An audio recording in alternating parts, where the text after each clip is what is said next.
चुड़ैल। गांव के बाहर एक पुराना टूटा फूटा हवेली जैसा घर था जिसे लोग भूतिया कोठी कहते थे। कहते थे कि वहां एक कुबड़ी चुड़ैल रहती है जो रात को बाहर निकलती है और जिसने उसे देख लिया वह फिर कभी वापस नहीं आया। रहस्यमयी रात। रवि और उसके दोस्त इस बात को मानने के लिए तैयार नहीं थे। उन्हें लगता था कि यह सिर्फ एक अफवाह है जो बुजुर्गों ने डराने के लिए फैला रखी है। एक दिन हिम्मत जुटाकर उन्होंने तय किया कि वे आधी रात को उस हवेली में जाकर सच का पता लगाएंगे। रात के 12 बजे चारों दोस्त रवि, अजय, मोहित और समीर टॉर्च लेकर हवेली की ओर बढ़े। हवेली के दरवाजे पर जंग लगी हुई थी, लेकिन हल्की धक्का देते ही वह चरमराते हुए खुल गया। अंदर घना अंधेरा था और धूल से भरी दीवारें हवेली की वीरानी बयान कर रही थी। डरावना मंजर। जैसे ही वे अंदर पहुंचे, एक ठंडी हवा का झोंका आया। अचानक उन्हें लगा कि कोई उनके पास से गुजरा है। मोहित घबराकर बोला, मुझे कुछ अजीब सा लग रहा है, हमें वापस चलना चाहिए। लेकिन रवि ने कहा, हम आए हैं तो अब देख कर ही जाएंगे। वे धीरे धीरे एक पुराने कमरे में पहुंचे। वहां एक लकड़ी की कुर्सी थी जो हिल रही थी, जबकि हवा बिल्कुल नहीं चल रही थी। तभी एक धीमी डरावनी हंसी सुनाई दी। चारों के रोंगटे खड़े हो गए। कुबड़ी चुड़ैल का आतंक। अचानक एक कोने से एक झुकी हुई आकृति निकली। उसकी पीठ बुरी तरह झुकी हुई थी, बाल उलझे हुए और आंखें सुर्ख लाल। वह धीरे धीरे उनकी तरफ बढ़ रही थी। अजय ने डर के मारे टॉर्च गिरा दी। तुम लोग यहां क्यों आए? वह फुसफुसाई। उसकी आवाज इतनी ठंडी थी कि खून जम जाए। रवि हिम्मत करके बोला, हम सिर्फ ये जानने आए थे कि यहां सच में कोई है या नहीं। चुड़ैल जोर से हंसी। अब जब देख ही लिया तो जाओगे नहीं? भागने की कोशिश। चारों जान बचाने के लगे, लेकिन दरवाजा खुद ब खुद बंद हो गया। चुड़ैल उनके पीछे पीछे आ रही थी। समीर ने कांपते हुए जेब से भगवान की छोटी मूर्ति निकाली और जोर से मंत्र पढ़ने लगा। तभी अचानक हवेली की दीवारों से तेज चीखें आने लगीं। कुबड़ी चुड़ैल दर्द से कराहने लगी और देखते ही देखते धुएं में बदलकर गायब हो गई। दरवाजा अपने आप खुल गया। चारों दोस्त बिना पीछे देखे गांव की ओर दौड़े। जब उन्होंने गांव वालों को यह बताया तो एक बुजुर्ग ने कहा, तुम बहुत भाग्यशाली हो कि जिंदा लौट आए। अब कभी वहां मत जाना। उस दिन के बाद किसी ने भी भूतिया कोठी की ओर जाने की हिम्मत नहीं की। लेकिन चारों दोस्तों के मन में अब भी वह कुबड़ी चुड़ैल की डरावनी हंसी गूंजती रहती थी।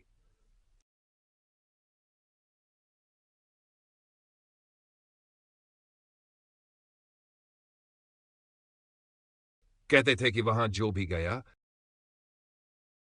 भूतिया बगीचा। गांव के किनारे एक बहुत पुराना बगीचा था जिसे लोग शापित बाग कहते थे। कहते थे कि वहां जो भी गया वह फिर कभी वापस नहीं आया। पुरानी कहानियों के मुताबिक कई साल पहले वहां एक जमींदार की बेटी रूपाली का कत्ल हुआ था। उसकी आत्मा आज भी उस बगीचे में भटकती है और जो कोई वहां जाता है वह रहस्यमय तरीके से गायब हो जाता है। खोज की जिद। अमन, रोहन और विक्रम तीनों दोस्त इस बात को अफवाह मानते थे।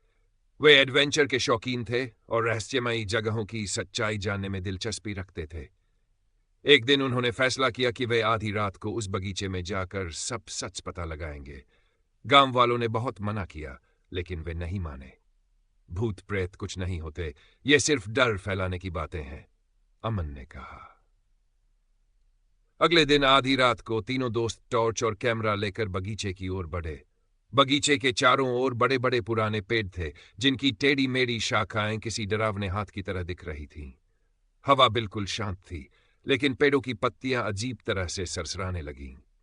जैसे ही वे अंदर गए, ठंडी हवा का एक झोंका आया। अचानक रोहन ने महसूस किया कि कोई पीछे से उसे छू रहा है।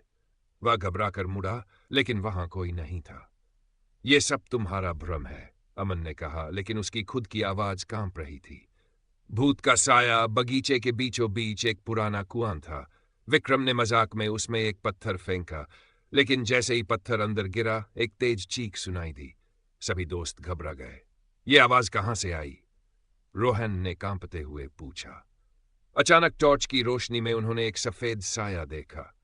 एक लड़की सफेद साड़ी में खड़ी थी। उसके बाल खुले हुए थे, आंखें लाल चमक रही थी। तुम लोग यहां क्यों आए? वह फुसफुसाई। तीनों दोस्तों के पांव जम गए। वे कुछ बोल नहीं पाए। भयानक रहस्य। लड़की धीरे धीरे उनके करीब आ रही थी। उसके चेहरे पर गहरी उदासी थी। उसने कहा, मुझे इंसाफ चाहिए। मुझे मेरे हत्यारे से बदला लेना है। तभी हवा में गूंजती हुई एक आवाज आई, भागो वरना मारे जाओगे। तीनों दोस्त चीखते हुए भागे। विक्रम का पैर एक पेड़ की जड़ से टकरा गया और वह गिर पड़ा। अमन और रोहन ने उसे उठाने की कोशिश की, लेकिन तभी लड़की उन पर झपट पड़ी। तुम नहीं बच सकते, वह चीखी। तभी रोहन ने अपनी बसे भगवान की छोटी मूर्ति थी निकाली और जोर से मंत्र पढ़ने लगा। अचानक भूत दर्द से चिल्लाने लगा और देखते ही देखते गायब हो गया। सच का पर्दाफाश सुबह गांव लौटकर उन्होंने पुरानी किताबों में खोजबीन की। पता चला कि वह लड़की सच में जमींदार की बेटी रूपाली थी। उसका कत्ल उसी के चाचा ने संपत्ति के लालच में किया था और उसकी आत्मा तब से बदला लेने के लिए भटक रही थी। गांव वालों ने जब यह सुना तो उन्होंने पंडित बुलाकर पूरे बगीचे में हवन करवाया। कहते हैं कि उसके बाद रूपाली की आत्मा को शांति मिली और वह बगीचा फिर से सामान्य हो गया। लेकिन अमन, रोहन और विक्रम कभी वह रात नहीं भूल पाए जब उन्होंने भूतिया बगीचे का सबसे बड़ा रहस्य देखा था।